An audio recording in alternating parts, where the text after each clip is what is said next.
Got a breaking news. Ia. O lea ua maua mai le tātou so tanga whaatutui na mai Samoa. Ua mōlia nei tui la epa e leo leo, i le asore nei. La ua mōlia e leo leo nei la vai lea fiafi nei. Ia u te lo se te leo se atoanga o le a tustusi mai Samoa. Ai ua mōlia e leo leo ma o le atu la ilu mor whamsinonga i le aso lusu maldi mor masina le nei. Ona e tusai o lana press conference. Yeah. Le sa ia whaia i le aso ono, le vaso le nte nei, e lana press conference e sa whai le vaso nte nei.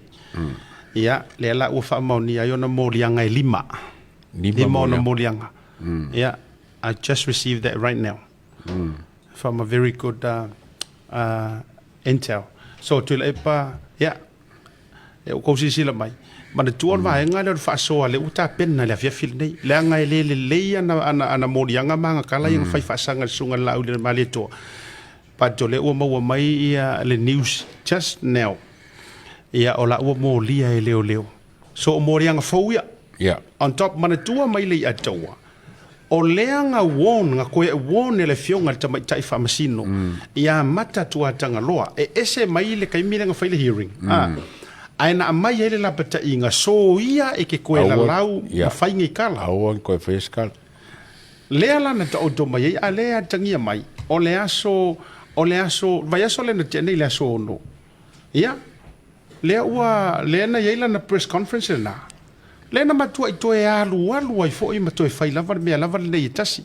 Ese mai la i lana press conference le sa fai ana le la. Lono winga, o nisi fo i nei o morianga.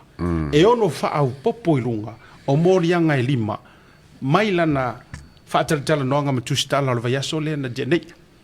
Ia, ole updates le na right now, ai tau tele i o atu.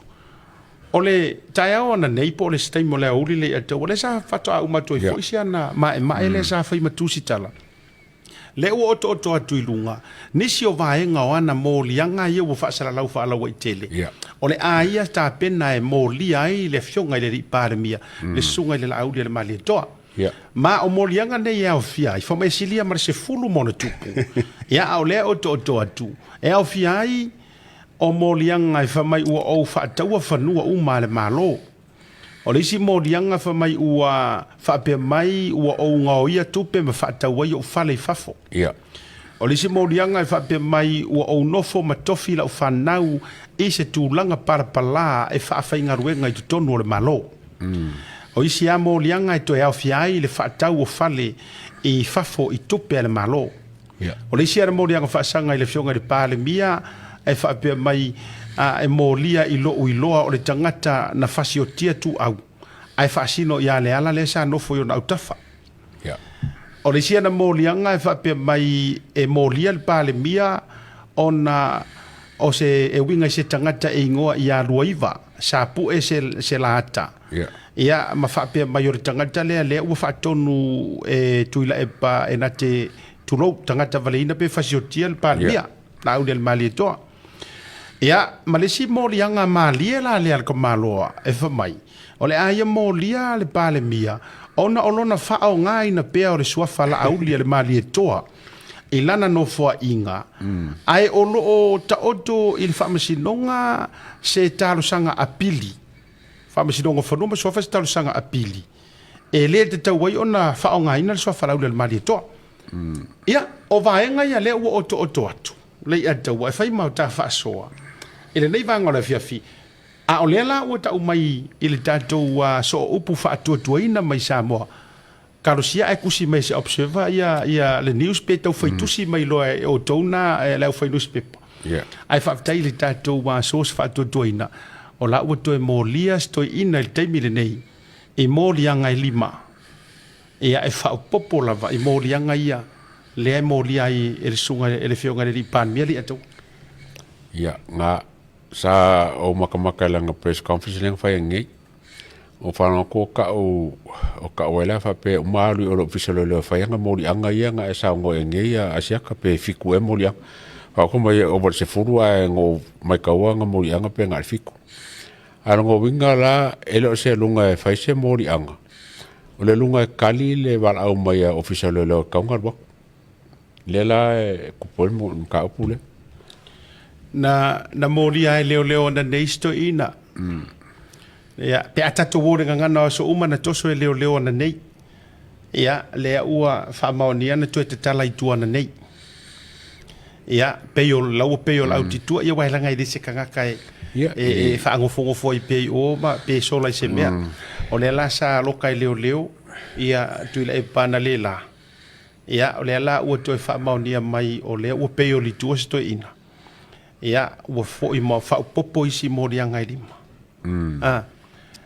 ia lo no winga la uma le lima le wa lima le ele o nga le la sa wa lima le o lima o vasolen ke asono ia o le la atu la nei ile solufu lima o le masina le no ngor vasion tua o le atu la ia lu mo fa msinonga mo le fa poponga o te longa o le fa to ale ma le awala le ro tu ya ma ro i tanu malala le atoa wala ngau te lo fa popo isi me o na mea nei ka nga faise o inga wala nga o ma kwale ai ma se saulalo si ya do fo i fa pe fo le se fa alo le il polo inga o mga va ku ya ke ya ris kai me ka o mai fa mo ye le fefe ya fo ile na e fo ile le pen o fa tu e manantu se fa tu ala utala le ina o fa longo ya na sau no nga ngela fa ma fa le to ina le upule nei le a tau fa mai nga ola e kau whaasam o lo umanga ku whaaporokiki. Whamai, e whaatanga i lalo o lona tō whinga whaaporokiki. Le whai o upu i e palmia. Whamai o angara whonga whaaporokiki. O le winga la le ute whisiringia. O lea ua whaasa mai e le whaamasingonga. A o lea sa uama la ula uma whai tala nei. Ai whai mai lona whina ngalo. Onga o longa o langa counter whaaporokiki. Ua tupu ai la se manatule i atua, o le mawhau or ko inga, e mawaru ngā kore porokiki ro kura fongo. Ngā kongu la. Pe a tau whafonga li yanga sa uanga, whai mai. O loke kalangoa wha porokiki. O mato whaiva nei wha tangata porokiki o le malopo kai kai o le atunuu. E le ku ua ai la o mato. So meaning, o le whai mai wha masingonga, don't do that. And he comes and he said, because I'm a politician, I can still do it. That's a mockery. I le whaamasingonga. Mai au te whesiringi ai. Po le hale stands at whaamasingonga kei miringi. Ai mai se la fionga ia mata tuatanga loa. Tu loa ta ua soa forta mai te whaamasingonga. Le anga o le melea, o le makua whakuku o kua. Le whaatau ta. Ma le kea or koi inga i lau o fionga. Kua ka maulolo inga la whamsingonga i a mio ka olo aku lepa. So that's what.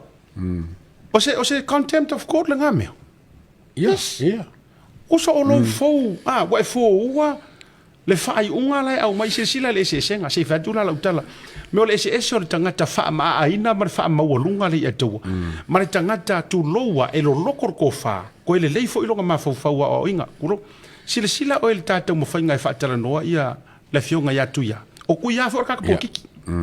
O tu ia tangata porokiki la fu o man ko bang maro ma fifiringa. O le winga la utala. Wa makua ka fiu e vangia. Wa makua ufi malu ar kaukala kulo le sau ngoa kuia. Waka ofi mai e le whaamasingonga. Uska i e whaamasingonga. Yes. See, we have a politician here who honor and obey the law. And we have another politician here who is above the law. Ai whai mai. Koe ki kia wha mai, e re pule mai whaamasingonga. E pule hau ia ukala e whai parmi alanga o kai kai o rei kuanga. Se vai? Ya, mea ngā whai kongon parmi ngere whai e wafu. E mo kuale ai.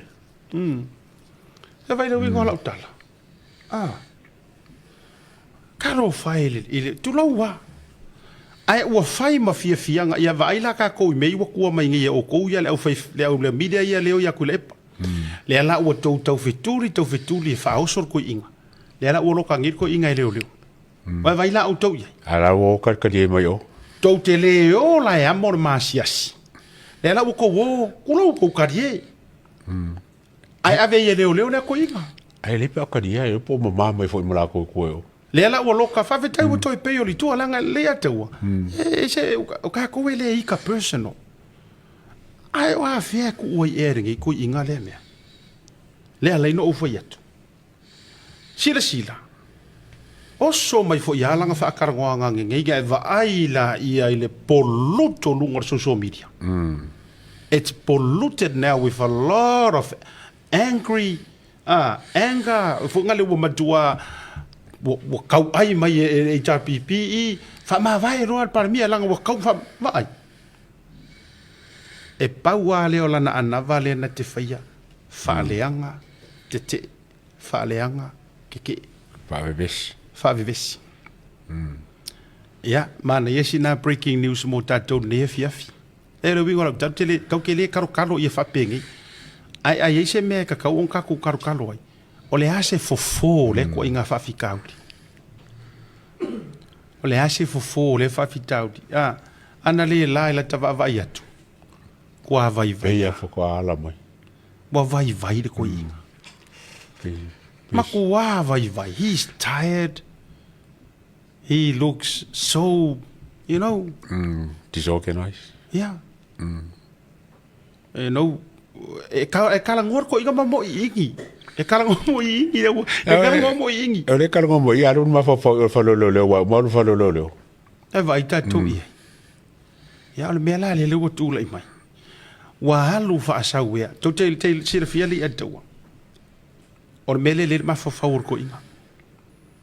O lona ma fa. E ma fa fuile le fa pea. O le ale me la kupu ia. O le ao mai le aku nguu. E kangi. E kangi si mai. Ino. Ke o pe kai fa pele. Ke o pe la ka koko va ai ile vengor ka maro mauri fuile le. Ka maro fuile le. Se le maro mauri de ka uma me fodinga. Kai mira nga va ko fa pui. O fa ngar wenga mai iden. Tamaki tamme iti. Tamme iti. Ele mauri nga le ngofo ila loi I kaweru. Me ka o e ko fo ile failanga ami ka mahaloa e on makua vaenga fo ile le ngati tu hoi ke lola avakule ko le ka mahaloa le e sava var ke vai wa avaku ko kongu le receiving officer ale a Mount Eden o process ai la avaku ko I poku mau ke fa longo mai fa foi la e haka ku fai ku le haka fa nga followers kuru po fa penga se ko se fulu ko fa se fulu la e haka ko ma pisa ku fa fo la o matua toso e leo tutonu mo me ale fa tu vesi fa ku fa la ve lave tu la fa pena te lo mena la tau ma fo ko inga e fe rolo me le nga aveia el palmia fo I leo ngor sia king olang ka vali or ka vali me nga avisia ale mele o avenge kulepa ole le uska ia ku polo inga al famsing ole fasili foi la ku la mangi mole lava mele ku punga ku le elpa e ka kawai onga ko fongo le chapipi se irisi la ko kai fo